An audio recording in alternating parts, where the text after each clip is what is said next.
Yeah, I think I have not made that much content about spirituality the last couple of years because also I was finishing my, psychology research. I was working on a dissertation about self-awareness. So I was very much in just like the psychology world.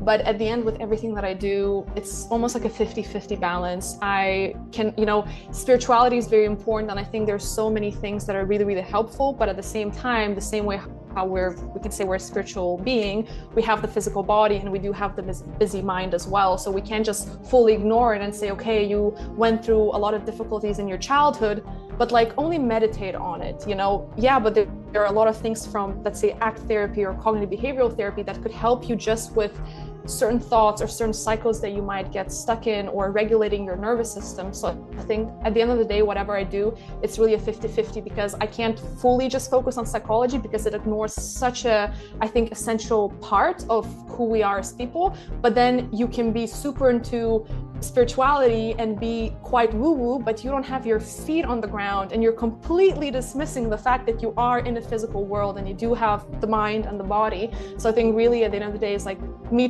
trying to balance the two.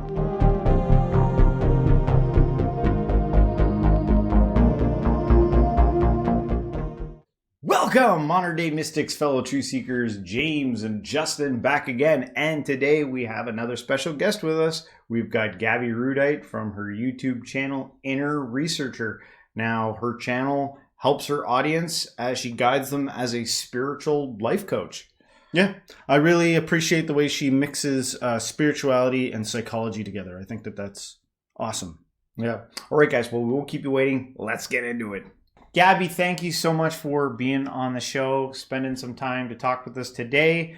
We want to find out a little bit about your channel, The Inner Researcher, and maybe for our guests, it might be best to give kind of like a little bit of a backstory of how you got to where you are now on YouTube and talking about spirituality and personal development and things like that.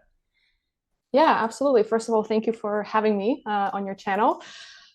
So I think where it all started specifically on how I got onto YouTube. So I got into spirituality and meditation when I was 10 years old, because actually my mom started meditating a lot. And then she asked me if I wanted to do this meditation course. And I was like, yeah, sure, that sounds really cool. So I started meditating when I was 10, did it throughout middle school, high school, was a bit of the weird kid. People at the time, especially teenagers my age, they didn't really understand it. They were like, you're 14 and you're doing all this like woo-woo stuff.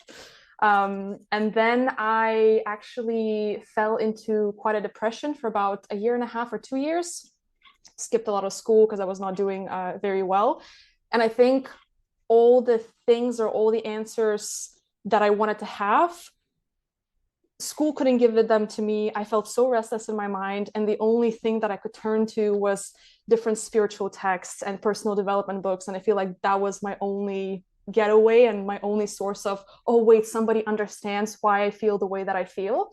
So then when I was 18, I moved to New York for an acting school, started my own personal training business. So when I started my YouTube channel, it was actually very fitness related. I think my first video that I ever posted was about how I was waking up at 4:30 in the morning for 2 years, just so I can go to the gym from like 5 to 7 and work out before I went to school. So everything was really fitness related to promote my personal training business. And then, interestingly enough, I was working with a lot of upscale clients in New York. They lost a lot of weight, got super fit, but I could see that the way they felt about themselves didn't necessarily change as much as I expected to see. And then I was thinking, okay, so the physical appearance is changing, they're changing their habits, but everything in their kind of inner world and in their mind is still staying kind of the same. So I decided to pivot and actually go get an education in psychology. I've always been into spirituality as well. So I did a lot of courses. I got my spiritual life coaching certification. And then I started sharing all of these different videos on YouTube as well, more as a sense of self-expression and helping me understand different things. And then I could see that people were really resonating with it. So I've really been focusing on it more the last couple of years. And it's been really, really nice to see the community grow and also people saying, yeah, I feel the same way. And it's nice to see that you're, expressing it and sharing it because I'm not crazy. And I was like, yeah, you're definitely not crazy in your experiences. So now that's something that I'm doing. And I'm also working on a book in regards to self-awareness as well. the thing that kind of like stuck out there was kind of like the evolution there. After seeing kind of like people go through a personal development phase where they kind of work out and get themselves all fit and then see that there's still something missing, would you kind of like change the practice to maybe start working inward rather than out, or more of a holistic, like what do you do, how do you focus on it now? Yeah, I think when I was doing personal training, because I don't do it anymore, I started to slightly change my approach, and I started to, you don't want to jump into somebody's life and be like, oh, you need to stop, start thinking differently, and you need to read all of these personal development books. It was more like starting to ask certain questions, seeing if they're being receptive to it. Some people were receptive to it, but I had some clients that were so stuck in their mind that they really wouldn't allow themselves to step out of it. And then after 4 years of doing personal training, I decided to move back to Europe from New York. And that's where I also closed down my business. And then I fully focused just on psychology and spirituality. And I figured that that's the way that I would want to work with people the most. Stuck in the mind, that's an interesting term, because it seems sometimes that almost like spirituality can work as like leverage to get someone out of their mind. Like choosing the path of spirituality, going down that path almost as like a means of escaping the mindset you're stuck in, reveals all kinds of stuff to you. Like it's there does seem to be some sort of unending evolution that transpires, and you might even be like, holy smoke, like I used the spirituality as a stepping stool to get to this other insight that I didn't even see coming, Yeah. Always Yeah, new. absolutely. Yeah, absolutely.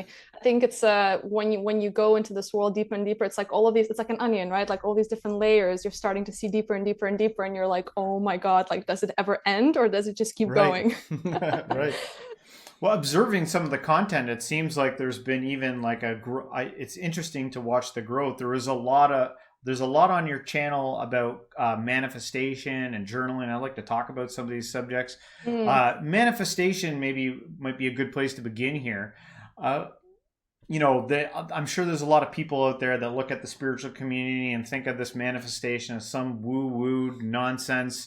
Is there any like practical, scientific like way that you can observe manifestation, or how do you explain it or understand it, maybe to make it a little bit clearer? Yeah, great question. I think it's interesting. I think when people who are not in that world, they hear the word manifestation, they're like, oh yeah, okay, so I'm gonna sit on my bed and manifest a Ferrari, and then it's gonna be outside my door the next day. It's like, no, that's not, what we're saying, and that's not really how it works. But I think at the end of the day, like when it comes to manifestation, is having an incredibly clear vision and having unwavering faith that you're able to achieve something or get from point A to point B. It's not necessarily, getting the most results with the least amount of action or effort. Not at all. It's more knowing the direction in which you're going towards, and not letting the outside world or your reality at the current time influence your belief in being able to get that result.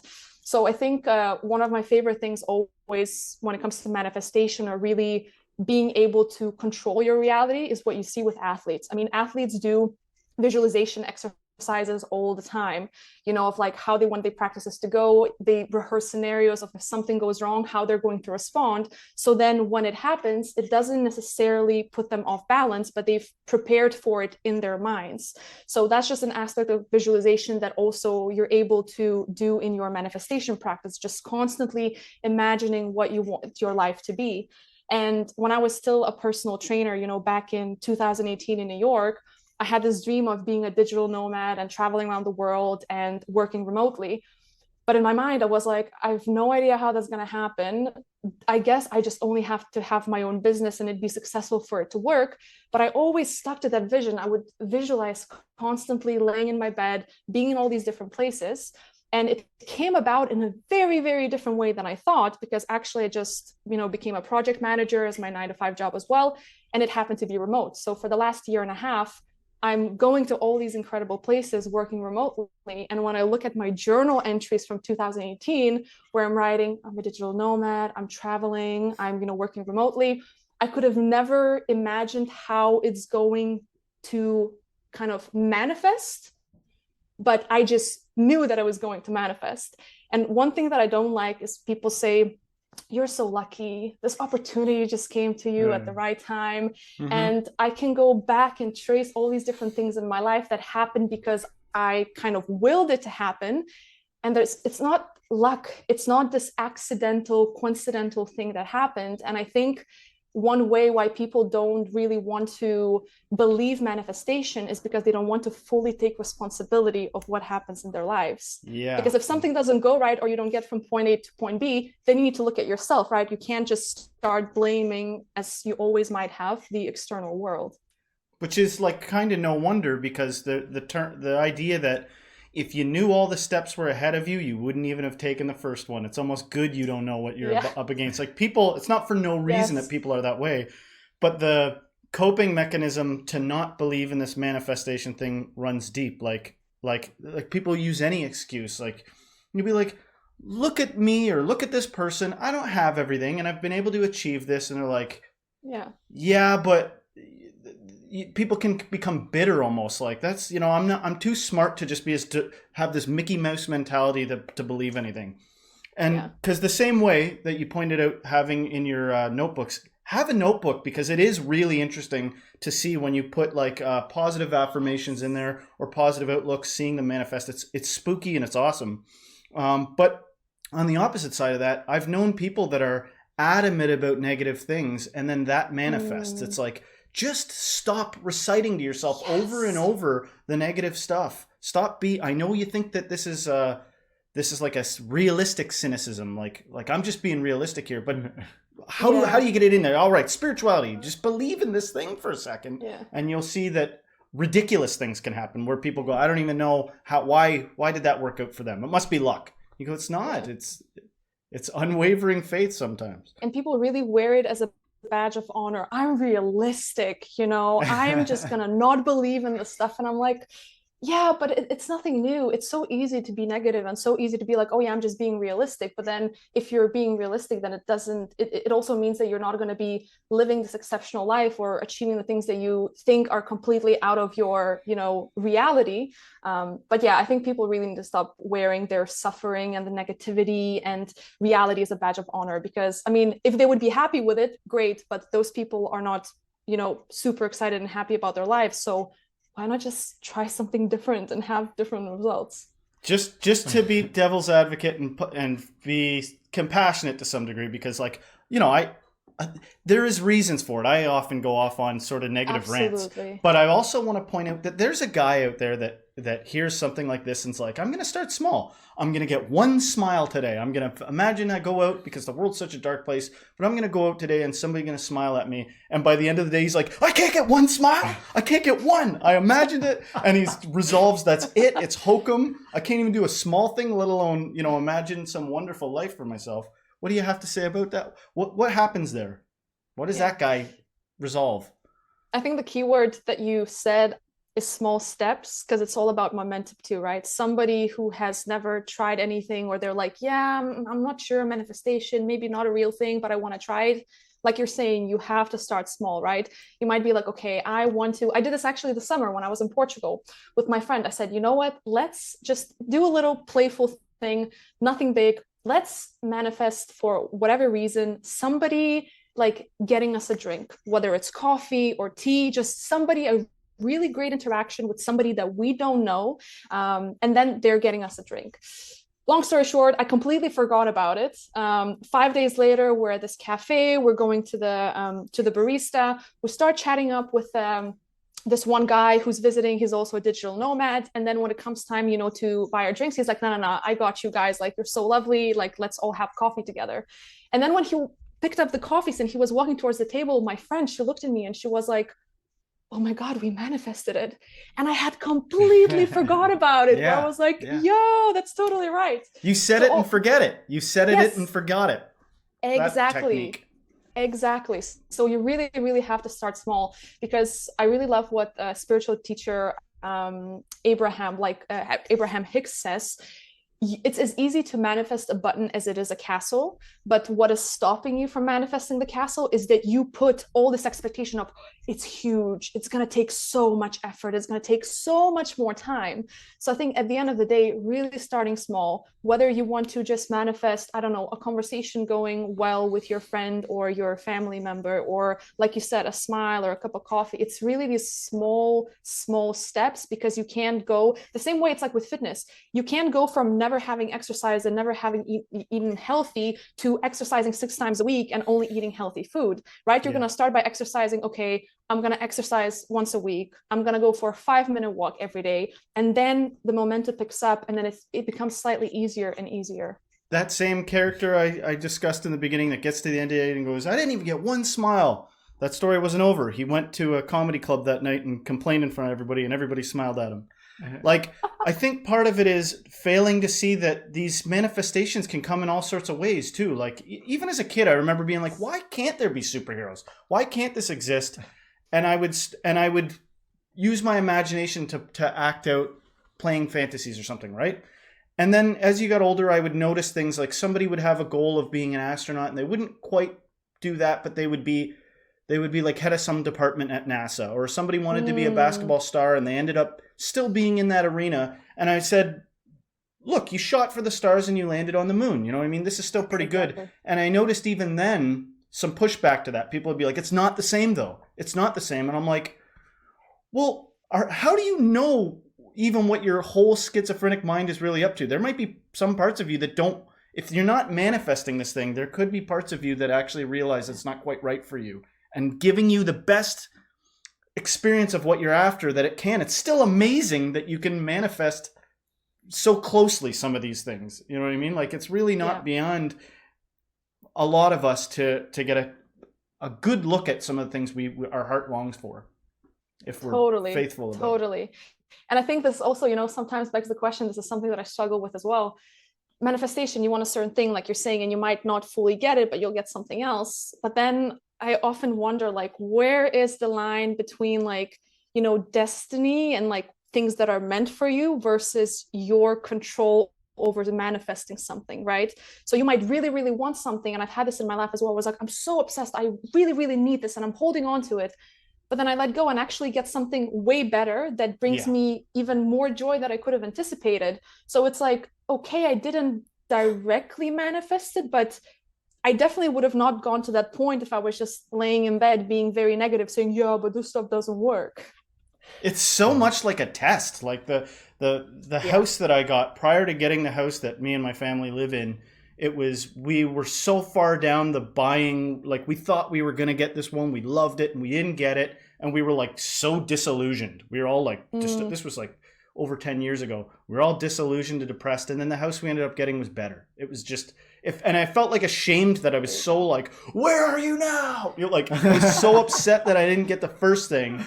And I think that it can be tempting for people to get sort of stubborn about the bad things that happen, not let it go and be like, no, I'll never be the same again. I'm not going to suffer the same way I did this time. And then I believe that once you get good at manifesting, I think that this leads to authentically some people chilling the hell out and becoming the person that sits on a cushion because they're like, I know I could have anything I want.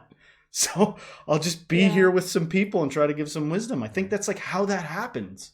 I think a lot of the problems is many people don't know what they want. So maybe sometimes just like actually allowing for some time in your life to sit down and think about what you actually want. It's shocking how much people are just go with the tide. Like wherever life is taking them, they're bobbing around the ocean at like with zero direction because they have zero idea about where they, what they want. I don't know. What do you have to say about kind of like helping people, figure out like what's a good route you would say for people to kind of figure out how to get some of that direction? Oh, good question. I think it can be kind of like two different possibilities. I think when you are starting to get curious or you're starting to wonder about, is this my life? Like, is this how it's going to be for the rest of my life? Is this really how I want things to be? that when you start to have this curiosity, it's almost like the universe answers and it starts giving you all these different clues or kind of, these different tests. So then you have a choice. Okay, do I follow the clues and potentially ask even more questions and get some of the answers? Or do you stay stuck and a little bit more stubborn? So I think some of these things happen a little bit more naturally. And other times you might meet a friend after not having seen them for years. And this happened with me as well. And they are suddenly like beaming, they're doing what they love. And you ask them, what happened to you? Like what's going on? And they'll say, oh my God, I read this book, I started meditating, I did this course, and suddenly I realized I can create the life that, I want. So you may wonder, okay, well, there's this physical, real example. It's not like some kind of a story in a book from an author that you don't know. You're actually seeing somebody almost like a before and after, and you start to think, okay, well, maybe that's something that I could do as well. At the end of the day, I don't think there's only like one way to gain clarity or direction. I was part of different, personal development groups in New York, which was super, super helpful. Just being every single week in the same room with people that are super committed with getting stuff done and going from point A to B, and you're all kind of getting momentum from each other. But then there are other times when clarity came to me through journaling or just through meditating or just literally, quite honestly, sitting on the ground, staring at a wall and constantly thinking, what do I want? Where do I want to go? Yeah. I don't get this, And it's not this like very beautiful image of you're just in meditation and you're like, oh, all this knowledge is coming down to me. Sometimes you're like in the shower, you are in the midst of an argument and suddenly something clicks and you're like, whoa, I never thought about that. So Pause, I got to take a note. Yeah. Like arguing with somebody, they're like, what the hell? Yeah. Exactly. So I think it's it's like really asking a lot of different questions. When I was in New York, actually, before I started my personal training business, I worked at a restaurant as a waitress for 3 months. And I worked there for 3 months. Then I stopped because I was like, I didn't like going to bed at like 1 or 2 in the morning. I like to go to bed at like 10. So I was like, I don't think this is the greatest choice for a job. But then during the summer, I was like, okay, I want to earn some money. I went back into the hospitality business, to this cocktail bar on the Upper East Side. And after my first shift, I left the bar crying, thinking to myself, I can't do it. It's too stressful, but I don't know what else, I want to do. And I went to the platform and I was standing on the platform waiting for my subway to come. And I was thinking, what can I do that would bring me joy and that could actually maybe work for myself and I would be good at? And I couldn't think with an answer. There was no clarity, right? I wasn't meditating on it. I literally was just wondering. And then 2 weeks later, I woke up in the morning and I had an idea. I was like, hold on a second. I've been working out my whole life. I know a lot about fitness. Why don't I get certified and start my own business? So then I spent 3 months studying every single day, got certified, started my own business. And then everything kind of, started rolling from there. But again, I didn't have this like practice. I wasn't journaling about it. I wasn't like meditating on it. It just was a lot of friction, a lot of moments of, I'm at this job, but I don't like it. I'm not sure if I can do something else. Okay, I'm going to try again, a slightly different job in the same industry. Yeah, it's still not working. Wondering. And suddenly you're like, wait, this piece of information, hold on a second. I think I have an idea. So sometimes it really takes so much longer. And I think nowadays people are so impatient. They read a book that's like a 5-step method, how to manifest something. Yeah, it might be 5 steps, but you're not going to manifest it in 5 minutes. You need to be patient and you need to really, really stay with it. Yeah, I don't know what we're going to do with the phenomenon of impatience as things actually do become a shorter distance between wait time to getting the thing. I feel like it's like people one day are going to be like, what is this feeling? I don't, I have to wait for something? But part of what you were saying there made me think about compassion in a way, because so many times when you see somebody that actually sort of does something profound with their life, you look at the early evidence and they're like writing songs about it, journaling about it, thinking about it. And the fact that they have the capacity to be like, one day I'm going to be this and believe in that. What goes on with somebody that's the opposite? Because sometimes you see somebody, you're like, just take your headphones out and stop listening to like depressing, reaffirming negative things to get out of that hate cloud. And they're like, I can't. This is like, And then it causes almost a compassion, like, well, what happened there? Because that's self-destructive to some degree, to like meditate on very dark things over and over again. I'm not trying to judge anybody like that. I love people like that, but I'm saying, why does one person relentlessly commit themselves to a positive growth in their life, and then somebody else sort of resign themselves to like a darker path? Like, I'm resigned to this, and I guess I'll follow it all the way down. Like, what it to me, it just brings up the notion of compassion, that sometimes when all else fails, there might be some people that we encounter that come and go, that the seed of have faith and believe and you can move mountains, it won't rest on that soil. And maybe the only hope in that case is like, look, I'm not going to push you. I'm not going to preach to you about how to change your life. I'm just going to love you and care for you, you know?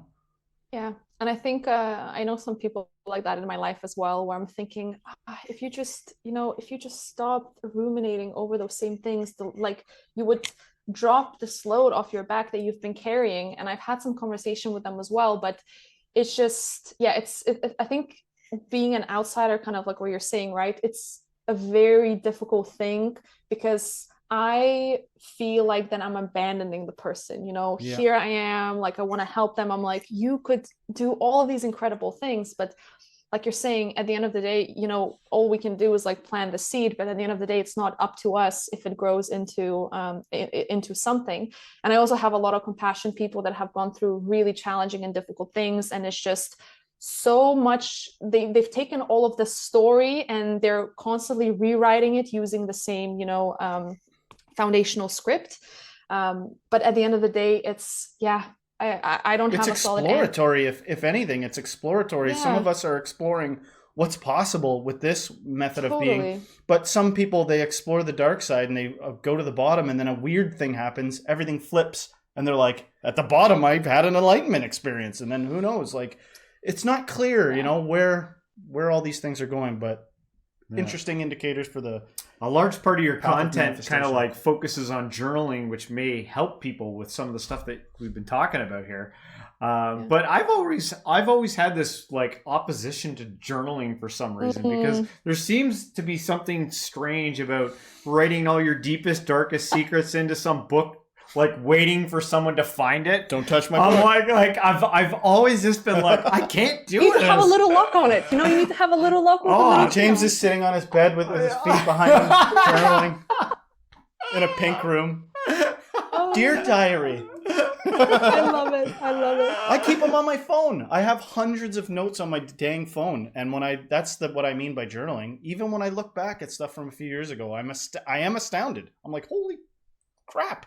How did some of the stuff, I forgot I even wrote it, and some of it comes true. I know people who wrote books of journals, and then after years were like, I can't have these anymore, and like threw them in a fire. Sure, I think that's okay though. Burn it up, of course. Like, oh gosh, it just but like, I don't know. What do you have to say about kind of like the journaling process? Yeah. I think like any practice, it's not going to be for everyone. Some people might say, okay, I'm not going to be meditating, but I'm going to be journaling. Other people will say, okay, I'm going to be journaling, but I don't necessarily enjoy, I don't know, listening to podcasts or something. So I think at the end of the day, what is going to work is the practice that you're able to stick with. But also, it's okay if it comes in phases. Like, I went through phases where I was journaling practically every day for like 2 years, because I felt like I had so much going on. Now I journal maybe once every 2 weeks, and I feel like that's enough, because I don't feel like I need to analyze too many things, or if I'm wanting to understand too many things. So it really comes and goes. But one thing for sure, like, you shouldn't do a practice that makes you feel resistant, because then you're kind of like not getting the goal of it, right? It's supposed to like help you to clutter your mind or calm you down or give clarity. But if you're sitting there being like, oh yeah, Gabie told me to journal, but I hate journaling, but I'm going to do it anyways. Yeah, it's not going to lead to, anything good or any great insights. Yeah. Oh, geez, that's awesome. From a spiritual life coach perspective, you've got spiritual at the front there. And I'm curious, I like to ask any of our guests this question, because we kind of wrestle with a definition on spirituality, where I'm not even fully sure what spirituality even is. Yeah. Same. And Same. so I'm curious. Well, I was gonna ask you, don't say that. I was like, from your perspective, like, what do you like? How do you define spirituality, or like, you don't have to fully define it, but maybe an aspect of it, maybe what pops for you? I think spirituality essentially is awareness and connection to yourself and a higher power, universe, nature, others. I think there are two elements, which is the awareness of the self and also the connection to the self and to the greater something. People can use a lot of terms to it, and I think that also that's what separates, things like, let's say, religion, where there are a lot of rules and you have a certain person or entity, versus spirituality, where it's more about the wholeness of everything and the interconnectedness, but also having the consciousness and awareness that we are not just this physical body. We have the physical body, but there's some kind of awareness or consciousness or energy, soul, whatever you want to call it, that is at the same time living through us or living in us. Very good answer. Yeah. Very good answer. I couldn't have answered it that well. And speaking of spirituality, I was watching one of your more recent videos about the stages of spiritual growth, I think it was, or like the dark night of the soul, probably, right? Yeah, there was like several I think there might have been like 12 stages. I think it was at the Dolores Cannon video you did. Yes. That's a very interesting subject, and you're kind of listening. As a listener, I was sort of I was like half listening to it and trying to prepare for this, but tending to other things. But I'm like sort of trying to plot myself, like, well, where am I on this spiritual path? Yeah. And it's an interesting topic. I was just wondering if you could talk about that a little bit. Yeah, of course. Yeah, lately I've been diving a little bit more and trying to understand, all of these different people that are trying to explain spiritual awareness or spiritual awakening and transformation, because I think at the end of the day, it's people trying to put words and to give clarity to things that are very hard to define. With things like the dark night of the soul, there's the 4-stage model, and you're thinking, okay, well, there are 4 different stages, but I feel like I'm going through 3 of them at the same time. How can you explain it? And with Dolores Cannon, essentially, she's written, so many books, and she was also very much into past life regression and hypnotherapy. So it's just 12 different stages broken down a little bit in smaller chunks than the dark night of the soul, that are trying to help you understand what you're going through. And it goes through, things like the actual initial awakening, when you're feeling very restless and you're questioning your mind and you're like, yeah, something's not sitting right. I feel like, I need to get some answers. Through things like when you go through purification, you're actually faced with yourself and your beliefs, and you're like, hold on a second, I have all of this baggage that I've been carrying. And then all the stages, whether it's Dark Night of the Soul, Dolores Cannon, towards the last couple of stages, it all becomes about unity, understanding that we're all connected, and also mastery, feeling like now that you've gained this knowledge, you feel like you want to be in service and share it with other people. So it's really interesting, because whether it's Dolores Cannon 12 stages or the Dark Night of the Soul or any other different texts, they're all saying the same or very similar things in slightly different words, explaining this descent into your own personal underworld, so to say, where you start to stir up all this mud and all this gunk that you might have never looked at. And then you're starting to think, okay, what do I want to keep? What do I want to let go of? And then once you go through that transformation yourself, right, naturally, you're like, yo, I need to tell this to other people. Like, this has been life-changing. Where are the people that I can help? Because when you have gotten yourself out of a bad spot or functioning on autopilot, you realize that what is your own joy and feeling so excited and aware if you can't share it with other people, and if other people cannot experience the same thing? So naturally, you're very drawn to hopefully planting that seed and helping people awaken a little bit more as well. Yeah, and the world, that's how guidance works, how many easy pitfalls there are. That, let's say you're doing some shadow work and you're like, whoa, there's some monstrous figures residing within my psyche there. Well, I guess that's the real me. I'll be a monster now, you know what I mean? And not weigh it against like, not using things like acceptance and like, wait, okay, it's one thing to acknowledge not like delude myself, but acknowledge the reality of my psyche, and then weigh it against other parts that have within my own psyche a differing opinion on the matter, Totally. I think guidance can be helpful for that. I feel it's like a kind of a message that got squashed in the late 60s, early 70s with the hippie movement. I feel like a lot of this message was starting there, and now I feel like it's coming back with a vengeance now. Now I feel like there's more and more people having these conversations. It's gaining popularity in a time where I think we need to be having these conversations with the world and the state that it's in right now. Do you have any overarching insights or commentary on kind of the state of the world? Like, I know right now we've got like some wars going on. We've got some political instability, it seems like, in many places around the world. From observation, can you speak to any of those observations of what's happening? Yeah, I think there's definitely, it feels like maybe you share the same feeling, but it feels like in the last 10 or 15 years, like collectively, the whole world is just going into, like shining the light on the dark and analyzing and being like, hold on a second, this is not really working. Do we really want to go to this place? It's almost like a collective dark night of the soul, right? Like since around 2012. Yeah, right? Yeah. So it's it definitely feels like the world is, changing. There are more young people right now that are very conscious and self-aware too, which when I look at, let's say, my grandparents' generation, I mean, that was a very different time. You didn't really talk about your emotions, and if you were meditating or spiritual, then you were the OG woo-woo person, the proper hippie. You live on the outside of town. We'll go find you when we've got exactly like in the forest, no shoes, living in a van probably. But it definitely feels like the world is waking up, but that's also not to say that it's not without the difficulty and having to go through the purging process as well.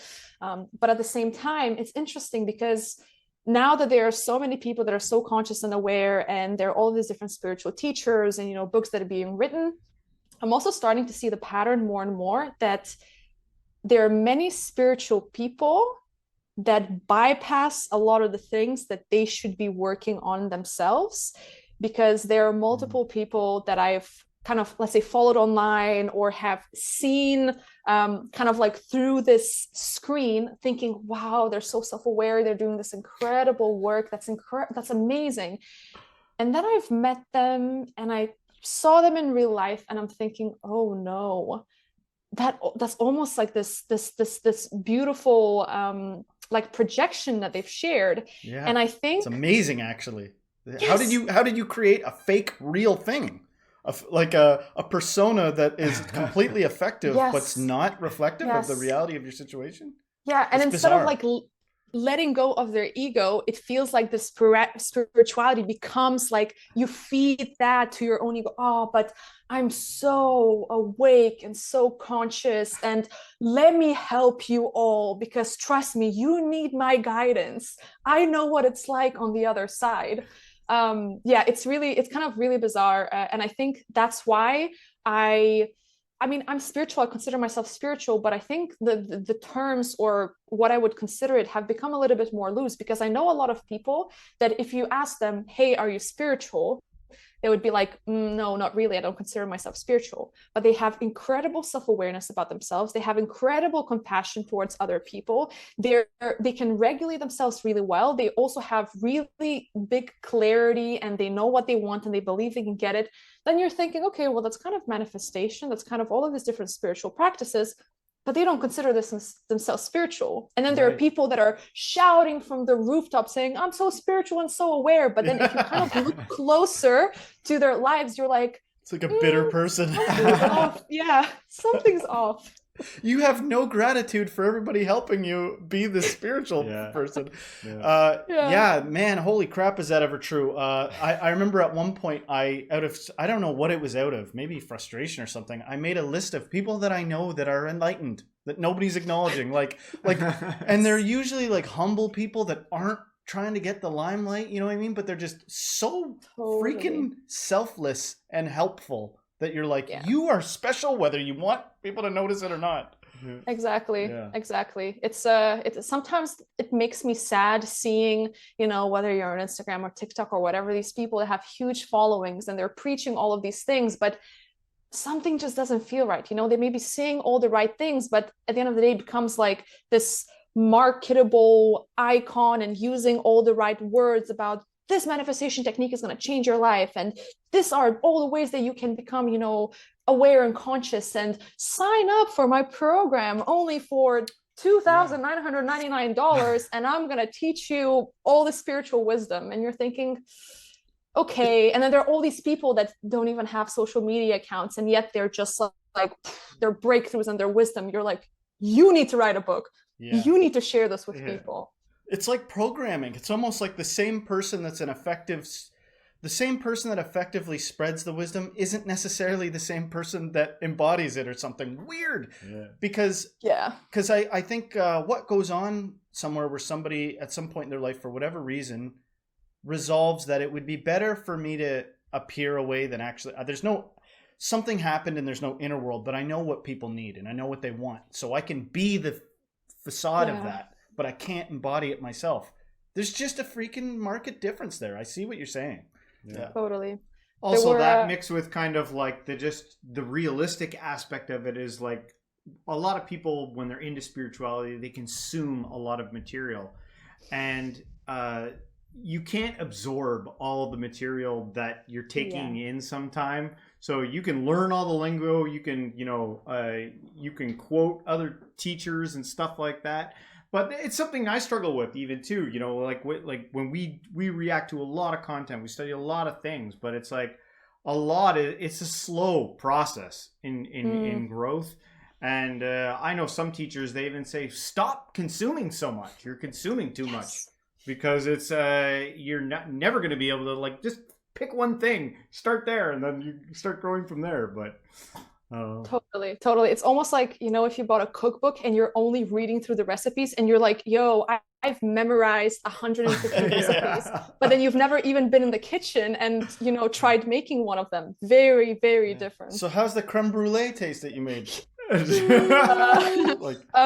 don't know, but I can tell you all the ingredients and how much of what and how to how to theoretically make it. Yeah. So for your as an overarching theme of your channel, to me it looks like you're starting to get into some heavier topics on your channel with the dark night of the soul, the awakening process. Is that the direction your channel is now headed? Is that where you're going to be going? Yeah, I think I have not made that much content about spirituality the last couple of years, because also I was finishing my, psychology research. I was working on a dissertation about self-awareness. So I was very much in just the psychology world. But at the end, with everything that I do, it's almost like a 50-50 balance. I can, spirituality is very important. And I think there's so many things that are really, really helpful. But at the same time, the same way how we can say we're a spiritual being, we have the physical body and we do have the busy mind as well. So we can't just fully ignore it and say, okay, you went through a lot of difficulties in your childhood, but only meditate on it, but there are a lot of things from, let's say, ACT therapy or cognitive behavioral therapy that could help you just with certain thoughts or certain cycles that you might get stuck in, or regulating your nervous system. So I think at the end of the day, whatever I do, it's really a 50-50, because I can't fully just focus on psychology because it ignores such a, I think, essential part of who we are as people. But then you can be super into spirituality and be quite woo-woo, but you don't have your feet on the ground and you're completely dismissing the fact that you are in a physical world and you do have the mind and the body. So I think really at the end of the day, it's me trying to balance the two. I love when I don't know why it reminded me of this, but I love when people sort of point out that some of Jesus's greatest sermons sound like a bipolar manic episode or something. So you know what I mean? Sometimes it's when you're talking about somebody that's spiritually lost, and it's don't worry about anything. Don't even worry about anything. You know what I mean? You're like, wait a sec here. I got a plan for my future. Totally. Yeah. Totally. But there's something there where, earlier I mentioned the exploratory nature of things, whether it's somebody exploring, going all the way to the pit, or somebody exploring how high they can reach.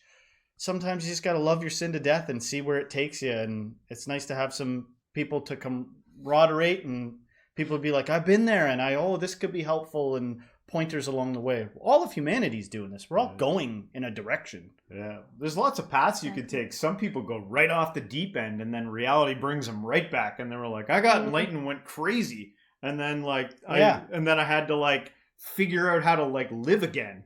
And like some of it's cringe.